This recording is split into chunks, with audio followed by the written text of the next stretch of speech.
కాలగమనం movie release event లో మా విజయవాడ ఇన్ఫ్లుయెన్సర్ల హంగామా చూడండి. మా సిస్టర్ యతీష అలాగే చెల్లి ఈ సినిమాలో చేసిన ప్రతి ఒక్కళ్ళకి, వీరలక్ష్మి గారికి అలాగే మా ఆర్కే బాబు గారికి ప్రతి ఒక్కళ్ళు ఈ సినిమా తర్వాత గ్యారంటీగా మీరు ఇండస్ట్రీలో జనాభా చేస్తారు. ఎందుకు బాస్తారంటే అన్న ఈ సినిమా మీద అంత కాన్ఫిడెన్స్ గా ఒక చంటి బిడ్డను ప్రేమించినట్టుగా ఈ సినిమాను ప్రేమించి తీశాడు కాబట్టి, అలాగే మా తిరుగారు ఆ నెక్స్ట్ సినిమాతో తప్పకుండా వేరే లెవెలే. ఎలాగో ఆ సినిమా కూడా ఈ సినిమా రిలీజ్ అయితే నెక్స్ట్ ఆ సినిమా వస్తుంది. అన్న కూడా మంచి బిజీ అయిపోతాడు. అన్న తప్పకుండా నెక్స్ట్ సినిమాలో నేనే హీరో. ఓకేనా? కాలగమనం స్వచ్ఛమైన తెలుగు సినిమా, మన విజయవాడ సినిమా, తెలుగు నేల, తెలుగు మట్టి. జై కాలగమనం. ఈ 17వ తారీఖు దత్తరిల్లిపోవాలి. మన సోషల్ మీడియా, మన ఇన్ఫ్లుయెన్సర్లు అందరూ మన సొంత సినిమాగా, మన బాధ్యతగా ఈ సినిమాని జనాల్లో తీసుకెళ్దాం. Thank you so much.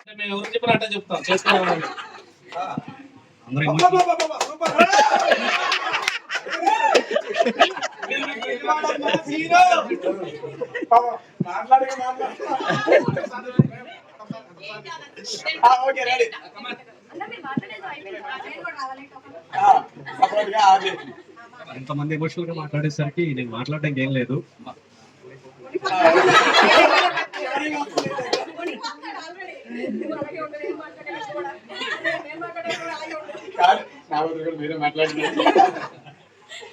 So success meet లో మాట్లాడుతున్నాం.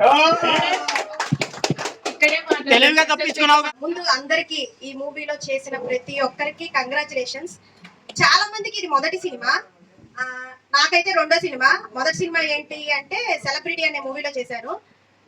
ఆ మూవీ అడగమాకండి ఏం చేశానని. క్యారెక్టర్ అయితే పోలీస్ క్యారెక్టర్ చేశాను, కానీ నేనే చూసుకోలేదు సినిమా. అది రిలీజ్ అయింది కూడా తెలియదు మనకి యాక్చువల్ గా. అది అందులో చేయడానికి అయితే కారణం తిరువన్నే. దగ్గరుండి నన్ను షూట్ కి తీసుకెళ్ళి నన్ను షూట్ లో అంటే 2 days 3 days ఉన్నాము. ఆ షూట్ అంతా అయ్యేదాకా ఉన్నాడు నాతో పాటు. అంటే జస్ట్ లైక్ ఏ పేరెంట్ లాగా సపోర్ట్ గా ఉన్నాడు. అలాగే రెండో మూవీకి కూడా సపోర్ట్ తిరువన్న ఉండబట్టే వచ్చింది మనకి. తర్వాత నెక్స్ట్ క్యారెక్టర్ ఇప్పించాడు. అంటే ఇదేదో భజన లాగా ఫీల్ అవ్వమాకండి. ఇది అయిపోయిన తర్వాత నెక్స్ట్ వచ్చే కమెంట్ అదే. అందుకే ముందే చెప్పేసిన ఈ కమెంటరీ బ్యాచ్ కి నాట్ ఫర్ ఆల్. అంటే ఏదో పూసుకోవడానికి చెప్పారు, సంథింగ్ వస్తే మన ఇన్ఫ్లుయెన్సర్ తెలియదే ఉంది, అన్ని తెలిసినాయి కదా. అందుకే ముందే చెప్తున్నారు రూమర్స్ క్రియేట్ చేయొద్దని. ఓకేనా?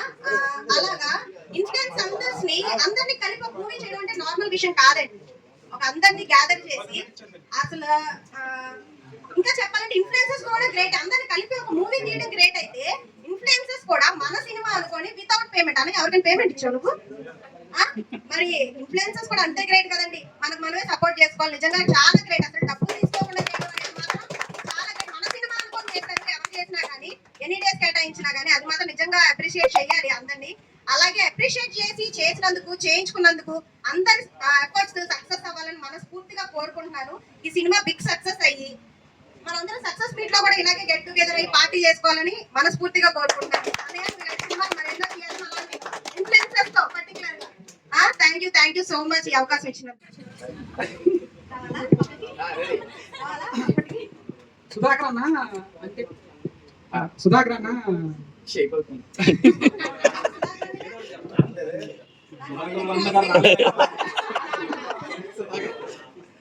అప్పట్లో ఒక చిన్న క్రియేటర్ని, మనకి ఇప్పుడు మన సబ్స్క్రైబర్స్ కానీ ఫాలోవర్స్ కానీ లేదు.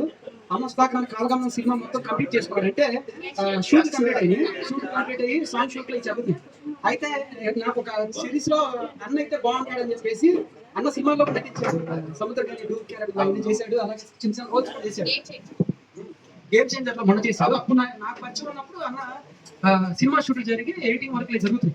అయితే మన బ్రహ్మణ ద్వారాగా అన్న నా సిరీస్ లో అయితే బాగుంటాడని చెప్పేసి ఒక చిన్న రోల్ అంటే మెయిన్ విలన్ రోల్ కి అన్న అడిగితే, ఆయన ఇంత పెద్ద సినిమా తీస్తూ కూడా అంత బిజీలో ఉండి కూడా ఆ లూజ్మెంట్ నుంచి ఇన్నోవా కార్ వేసుకుని వచ్చాడు నా కోసం.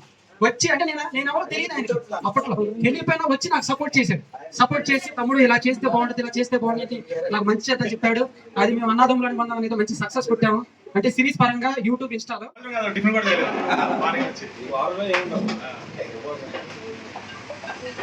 కాలగమనం సినిమా. ఈ సినిమా కోసం నిజంగా ఒక 2 సంవత్సరాల నుంచి ఒక యుద్ధమే చేస్తున్నాను నేనైతే. అది ఆ యుద్ధం ఎలా ఉందంటే ఇప్పటికీ చేస్తానే ఉన్నాను. ఇప్పటి వరకు కూడా వస్తానని అనుకోలేదు. యాక్చువల్గా రిలీజ్ దాకా వస్తానని నేను అనుకోలేదు. ఒకసారి అనిపించేది ఇది నేను పూర్తి చేయలేను, ఇది నా వల్ల కాదు, వదిలేసి చెప్తామని చెప్పేసి చాలాసార్లు అనుకునేవాడిని. మళ్ళీ చరిత్రలో కొన్ని ఇప్పుడు సోషల్ మీడియా యాక్టివ్ ఉంది కదా, రీల్స్ ఆటలు ఇట్లు ఆ చరిత్రలో వీళ్ళ చరిత్రలో అప్పుడు వస్తూ ఉంటాయి. పడిపోవడం కాదు, లేకడం పాకడం ఇవన్నీ ఇన్స్పిరేషన్ ఇవన్నీ వీడియో చూస్తూ ఉంటాం కదా. అనిపించింది మనకు కూడా నిజంగా కదా, పోరాడాలు కానీ ఆగిపోతే ఏముంటది, ఆగిపోతే నేను ఓడిపోయినట్టు, పోరాడుతున్న చచ్చిపోయినా కూడా నేను గెలిచినట్టే. అంతే కదా, పోరాడదాం, ఎంతవరకు నిలిచినంత వరకు పోరాడదాం, నేను చేయగలిగినంత వరకు తీసుకెళ్దాం. తర్వాత భగవంతుడు ఉన్నాడు అనుకున్నాను, తీసుకొచ్చాను, రిలీజ్ వరకు తీసుకొచ్చా, ఈ రోజు వరకు ఇంకా ఈ పోరాటం అవ్వలేదు. ఇది ఎలాంటి యుద్ధం అంటే నిజంగా ఒక యుద్ధంలో శత్రువులు చాలా మంది ఉంటారు, అట్లాగే నాకు కూడా కొన్ని వందల మంది శత్రువులు. ఆ శత్రువులు ఏంటంటే ఇబ్బందులు, సమస్యలు, ఆటుపోట్లు, అవమానాలు, కష్టాలు, ఇవన్నీ నా చుట్టూ ఉండే శత్రువులు. పోరాడేది మాత్రం నేను ఒక్కడే, రాజు నేనే, మంత్రి నేనే, భటుడు నేనే, అన్నీ నేనే ఒక్కటే. సింగిల్ గా పోరాటం అయిపోయింది. సో ఎందుకంటే నాకు ముజుల్లో ఉంటా, అందరికీ తెలుసు. ఇటువంటి చేసేవాళ్ళు కానీ రీల్స్ లో కానీ లేదంటే సినిమాలు కానీ ముజుడు పద్ధతిలో ఎవరు లేరు, మించుగా ఒక్కడే మరి.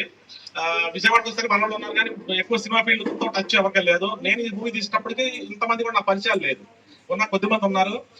వాళ్ళకి కూడా తెలుసు, మన తిరుగు గారు కావచ్చు, అంకయ్య గారు కావచ్చు, మస్తన్ బ్యాగ్ కావచ్చు. నాకు తెలిసిన మన విజయవాడ ఇన్ఫ్లుయెన్సర్స్ ఇంట్రెస్ట్ ఉండి ఇలా చేసే యాక్టింగ్ ఫీల్డ్ మీద ఇంట్రెస్ట్ ఉన్న ప్రతి ఒక్కరిని అడిగా మన సినిమాలో చేయండి అని.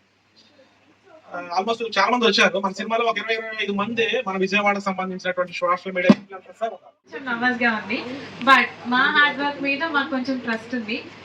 బట్ మీ విజయవాడ అమ్మాయిని కాబట్టి కొంచెం సపోర్ట్ చేయాల్సిందిగా రిక్వెస్ట్ చేస్తాం. బికాస్ ఇది ఒక చిన్న బడ్జెట్ మూవీ, అలాంటి అప్పట్లా. బట్ దీంట్లో చాలా హార్డ్ వర్క్, చాలా పర్సన్స్ యాక్ట్ చేశారు. This is the life for Vijayawada people who are interested in acting field. So మీరందరూ సపోర్ట్ చేస్తే ఈ సినిమా ఒక హై పిచ్ లో ఉంటుందని ఐ ట్రస్ట్. సో మీ చేతుల్లోనే పెడుతున్నాను. Thank you so much. ఇక్కడికి మీ టైం తీసుకొని ఏమి ఆశించకుండా మమ్మల్ని సపోర్ట్ చేద్దామని చెప్పి ఇంతమంది వచ్చారు. నేను షాక్ అయ్యా, అసలు వస్తారా రారా అని చెప్పి. లిటరల్లీ ఇంకొంచెం ఎక్కువ మాట్లాడితే ఐల్ బి ఎమోషన్ అవుతాను. But I'm really happy for you guys. నిజంగా ఇంతమంది ఉన్నారా నాకు సపోర్ట్ చేసేవాళ్ళు అని చెప్పి. చెప్పడానికి ఏం లేదు, ఎందుకంటే ఇద్దరు కలిసి తిరుగుతాం కాబట్టి అన్నీ చెప్పేసాడు. అంటే నేనైతే ఒకటే చెప్పగలను, మూవీ ఎన్నోసార్లు చూశాను కాబట్టి చాలా ఫీల్ గుడ్ మూవీ అండి. యాక్చువల్గా ఇందాక సార్ మీరు చెప్పినట్టు బోలే గారు ఒకసారి మూవీ చూశాను. చూసి అంటే చూడక ముందు ఒక మాట అన్నారు ఆయనతోటి, ఏమంటే సినిమా తీయాలంటే మినిమం ఒక 1-2 years ఎక్స్పీరియన్స్ ఉండాలి, ఇండస్ట్రీకి వచ్చే వాళ్ళ దగ్గర పని చేయాలి అంటే. యాక్చువల్గా ఎవరికి వాళ్ళకి రాజమౌళి కూడా సినిమా ఎప్పుడు చూపించలేదు, ఆయన చేశాడు వెళ్ళిపోయేటప్పుడు అసలు సినిమా ఎలా తెలియదు, ఏదో సినిమా చేసామనుకున్నారు. వన్ డే మాకేంటంటే కాన్ఫిడెన్స్ వచ్చింది మూవీ చూసిన తర్వాత. కూర్చొని సినిమా చూపించాం. చూసిన తర్వాత ఇద్దరు యాక్చువల్గా అయితే బోలే గారు ఏడ్చుకుంటూ కూర్చున్నారు. అంటే సెకండ్ హాఫ్ అలా ఉంటుందండి, నేను గొప్ప చెప్పడం కాదు, సెకండ్ హాఫ్ అంటే ఫుల్ ఎమోషన్ ఉంటుంది. ఆయన ఏడ్చి తర్వాత మూవీ అయిపోయిన తర్వాత నా బిడ్డల మీద వద్దండి, మంచి మూవీ తీశారు, నేను ఎక్స్పెక్ట్ చేయలేదు అంటే ఏదో పిలిచారు వచ్చాను అంతే తప్పితే ఇలా ఉంటుంది అనుకోలేదు అన్నారు. మేము అక్కడే హ్యాపీగా ఫీల్ అయ్యాము. అందువల్లే కాకపోతే మనకి ఎలా అంటే మూవీ కోసం మేము తిరుగుడు ఎలా చెప్పాలో తెలియదు, చాలా పిచ్చి కుక్కలు అంట తెలుగులో మనం అనుకునేది, అంతకన్నా దారుణంగా తిరిగాము. అయితే ఓవరాల్ గా ఇలా అందరి దగ్గర వెళ్ళడం కన్నా మనమే చేసుకుంటే బెటర్ కదా అనిపించింది. ఎందుకంటే మంచి మూవీ, ఈ రైట్స్ అని ఒకటే ఎందుకు అనుకున్నాం. అయితే రిలీజ్ ఎలా చేయాలి అనేది ప్లాన్ తెలియదు. తర్వాత ఆలోచిస్తే అన్నయ్య అన్నారు మనకి విజయవాడ అంతా సపోర్ట్ ఉంది కదా అని, ఆ ధైర్యంతోనే మీ ముందుకి ఓన్గా రాగలిగాము. ఎక్కడికి వచ్చినా తెలిసింది అందరూ సపోర్ట్ చూస్తే నిజంగా చాలా హ్యాపీ అనిపిస్తుంది. ముఖ్యంగా ఇక్కడికి మార్నింగ్ నుంచి అందరూ వచ్చి వెయిట్ చేస్తున్నారు కదా. ఇంకేమన్నా మాట్లాడాలనుకుంటే నెక్స్ట్ ఎలా కంపల్సరీ సక్సెస్ కొడుతున్నామండి, ఇదైతే నమ్మకం ఉంది. ప్రతి ఒక్కరు హెల్ప్ చేయండి. నేను మీకు తెలియకపోవచ్చు, బట్ మూవీ చూసినాక కొంచెం మీకు తెలుస్తాను. థ్యాంక్ యూ సో మచ్ అండి.